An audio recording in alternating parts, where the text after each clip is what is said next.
এর দিকে জানাচ্ছেন প্রকৃত মডেল আমরা কাকে বানাবো। আজকাল দেখা যায় অশ্লীলতাকারী বা সিনেমায় অভিনয় করা ব্যক্তিকেই মডেল বলা হয়, এটা কি সঠিক? খুবই গুরুত্বপূর্ণ একটি প্রশ্ন।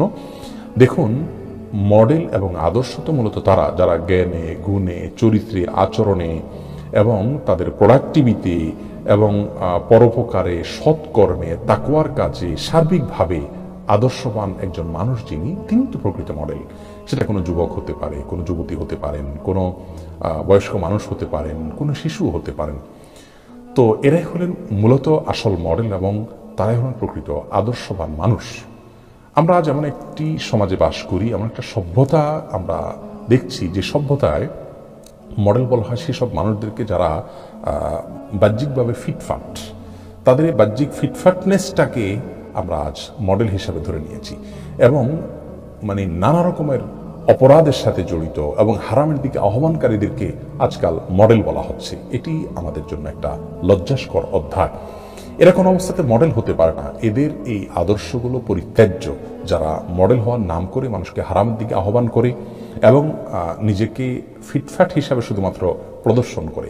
একজন বিবেকবান মানুষ তিনি শুধুমাত্র বাহ্যিক ফিটফাটনেসটাকে দেখেই কাউকে মডেল মনে করতে পারেন না, বরং তার কর্ম, তার আচরণ, তার বিশ্বাস, তার চেতনা, তার যে ব্যক্তিত্বের সৌন্দর্যগুলো আছে এগুলোর ভিত্তিতে আমরা আসলে মডেল বলা উচিত।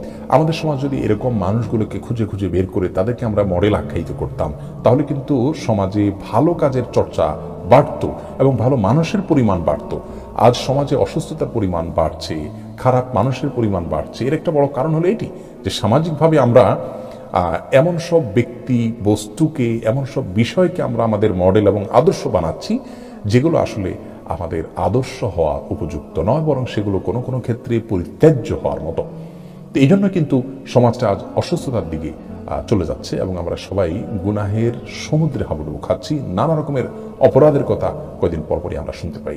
আল্লাহ রাব্বুল আলামিন প্রকৃত মডেল এবং আদর্শ মানুষগুলোকে খুঁজে খুঁজে বের করে তাদের অনুকরণ করে তাদের মতো মানুষ হওয়ার তৌফিক আমাদেরকে দান করুন।